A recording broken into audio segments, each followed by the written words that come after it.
Sir Jet, sana mapansin mo po ang PM ko. May tanong lang po ako kasi hanggang ngayon wala pang PBB dahil may unliquidated po daw, sabi ng division. No, so ito po isang tanong na ating natanggap. Hindi ko lamang po na follow up yung tanong kung sino po yung mayroong unliquidated.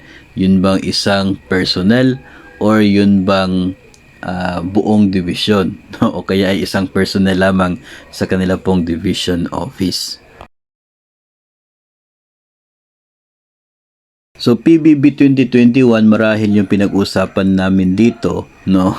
And dahil PBB 2021, so titingnan po natin ito Memorandum Circular number 2021-1 galing sa IATF, no? Ito pong AO25 Task Force na namamahala sa evaluation ng PBB ng agency performance para sa eligibility ng performance bonus.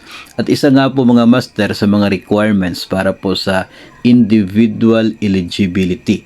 Yun pong isang ahensya ay eligible na, pero yung mga personnel ay meron din pong dapat individual na eligibility. At ang sinasabi po dito na ang mga officials and employees who failed to liquidate all cash advances received in fiscal year 2021 within the reglementary period as prescribed by COA Circular and reiterated in COA Circular 2009-002 shall not be entitled to the fiscal year 2021 PBB.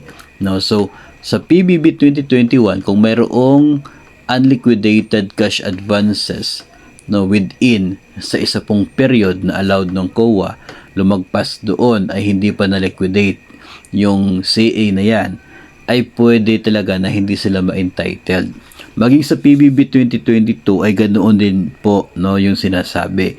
Ito naman po ay sa Memorandum Circular number 2022-1 para po sa PBB 2022. Ganon pa rin. Kapag hindi na-liquidate yung lahat ng cash advances received on that year within the reglementary period ay hindi pa rin entitled sa PBB 2022.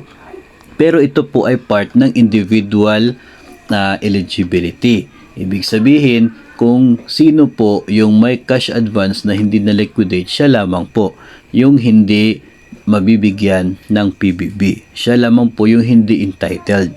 Yung mga kasamahan niya sa division office na eligible naman din at wala namang cash advances na hindi na-liquidate, sila ay makakatanggap. Tanging yung individual lamang na may pakana doon sa failure ng pag-liquidate ng kanyang cash advances, siya lamang po yung excluded. Hindi magiging bahagi sa payroll ng performance-based bonus. No, so hindi po ibig sabihin na yung kasamahan ninyo dyan ay hindi po nakapag-liquidate, kayong lahat walang PBB.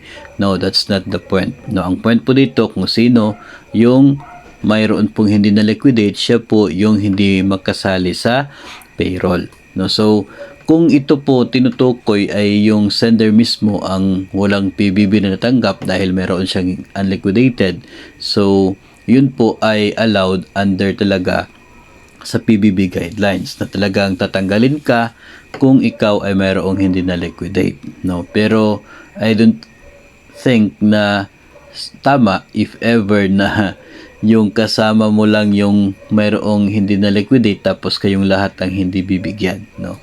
Kasi nga individual eligibility po ito na provision, no? Yung agency kasi kapag umabot ng 70 yung score ay eligible na yung as an agency. So lahat ng mga empleyado sa agency na yon ay presumed to be eligible.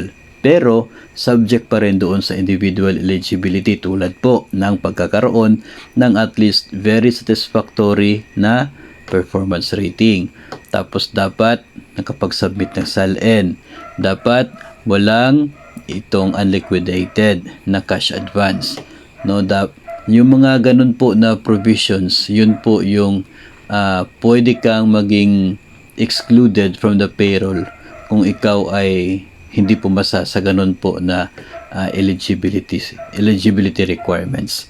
So yun po, kaya kung ikaw man ay isa sa mga personnel ng kahit ano pong ahensya ng gobyerno na nagkakaroon ng cash advances ay mas maigi po na maliquidate kaagad within the period allowed by COA para pagdating po sa PBB ay sigurado na makakasama ka doon sa gagawing payroll ng inyo pong ahensya if ever man na maging eligible ang agency ninyo.